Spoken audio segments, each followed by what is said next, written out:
Did you know that you can make your masks in Rawtherapee softer or harder, and actually even restrict them to certain regions based on color and luminosity? I'm going to tell you how to do that, and here's why you want to do that. Let's suppose you want to sharpen the head of this duck, and only the head. To do this, first I'll go to Selective Editing, click Add, and position the mask roughly over the head of the duck.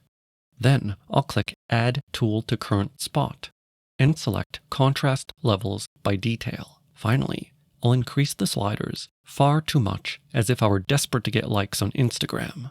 But here, we notice there's a problem. The transition between the mask and the rest of the image is too harsh, making the entire thing look atrocious. Obviously, we want to make the transition of the mask a bit softer so that we don't have this hard edge of an effect. This is how you do it. Under the Mask Manager, click on Show Additional Settings and open up the section Transition Gradient. You'll also want to click on Preview Delta E. This shows where your mask is being applied. There are 3 sliders here. The first 2 are the most important. The Transition Value slider controls the size of the mask within the mask. I know that sounds strange. You'll see what I mean. Decreasing this slider makes the affected area smaller. But even though we made it smaller, the transition is still harsh.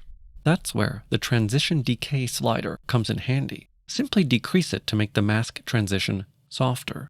This slider is very sensitive near the bottom, and you'll likely want a value between 0.5 and 1.5. Use the plus or minus buttons for more accuracy. See, by decreasing it, we made our mask softer.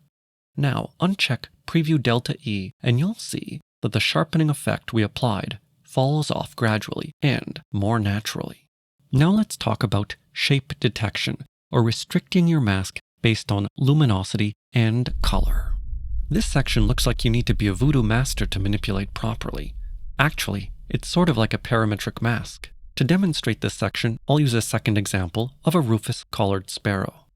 I'll add a mask to the sparrow, add the Color and Light tool, and brighten the sparrow a little.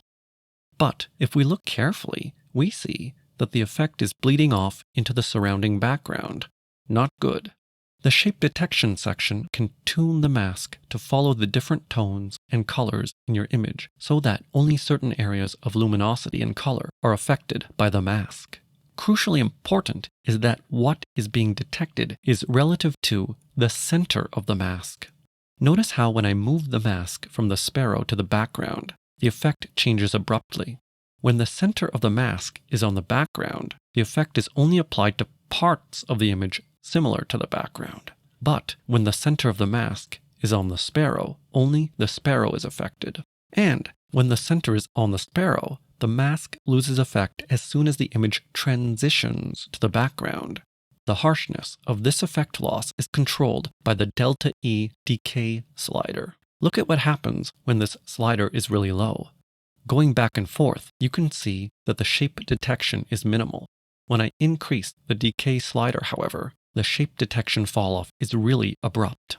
Generally, you want to use a higher value to more carefully restrict your effect to a specific area. Increase it sufficiently so that no more halos appear, or in other words, when the effect no longer spills out into the background. Note that even within the bird, the position of the mask center matters because the colors and light intensities within the bird are not uniform. So move your mask around to fine-tune the effect as well. You may also want to change the Delta E Scope Threshold slider. Lower values give more precise results for images that have less gamut and less variation, whereas higher values are best for more contrasty images with a lot of tonal variation.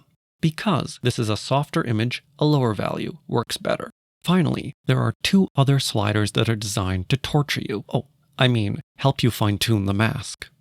The first is ABL Balance. It's simple. The more you increase this slider, the more you give weight to the luminosity when detecting shapes. That's why when I increase it here, the effect becomes more contrasty because there are many different light tones on the sparrow. However, lower values give more weight to color. In this image, the bird is more similarly colored, so I think a lower value works best. Adjust it so that the contrast of the effect is to your liking.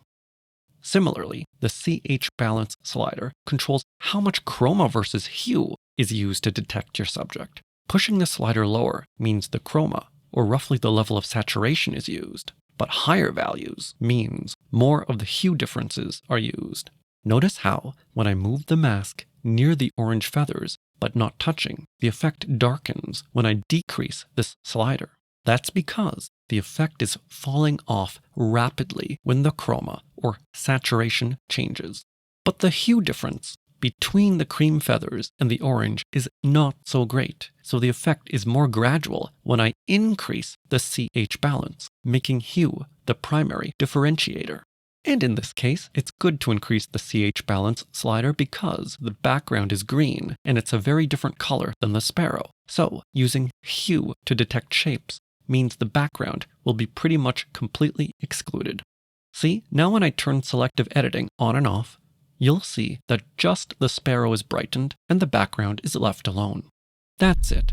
I hope you enjoyed this tutorial on how to fine-tune your masks in Rawtherapee. But if you didn't, try studying the mathematics of crystals.